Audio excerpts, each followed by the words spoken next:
Securing your safety in time of a crisis. That is exactly what the city of Laurel wants to do with Emergency TV. And they're doing it thanks to a new partnership with 2 volunteer clubs working in your defense. Fox 5's Will Thomas here now with how it works. Will. Well, Brian, as you know, it takes a team of professionals to bring the sounds and images that make up our newscast night after night. A lot of that work done right here in the Fox 5 control room. I can tell you they're just thrilled that we're in here right now. But let me tell you, in Laurel, Maryland, there's a different kind of control room doing much the same. It's the Emergency Operations Center, and they're doing the video and the sounds with the help of a group of volunteers.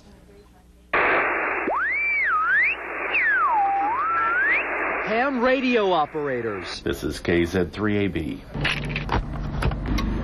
Amateur television broadcasters. Together, these Maryland enthusiasts are harnessing their knowledge and resources.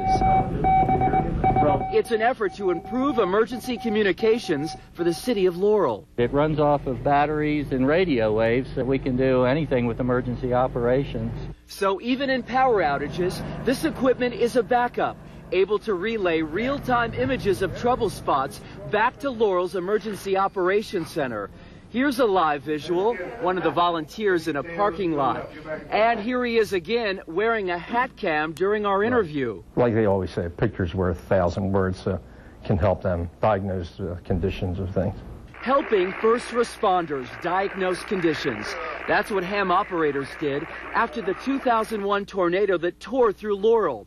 Volunteers fanned out in shelters, able to communicate with emergency personnel, even though cell service was cut.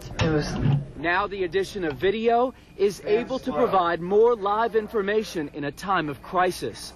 The place where injured people would be carried, they would be able to see the video and along with the radio. So hospitals would have a better idea of who's coming. One of the big things that amateur radio does is the emergency communications end of it. Laurel officials need little convincing. The director of emergency operations. Well, the more training that we do together, the better off we're going to be. The mayor's on board too. I think it's important for, the community to be prepared, but more importantly, make sure that we're out in the community preparing the citizens as well.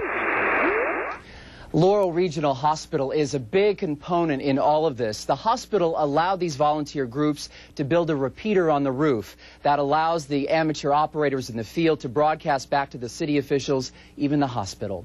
Live in the Fox 5 control room, I'm Will Thomas. Brian, let's send it back to you. All right, sounds good, Will. And to give you an idea, at least our viewers out there, how important this communication is, Laurel set aside space in its Emergency Operations Center just for the amateur radio and TV operators.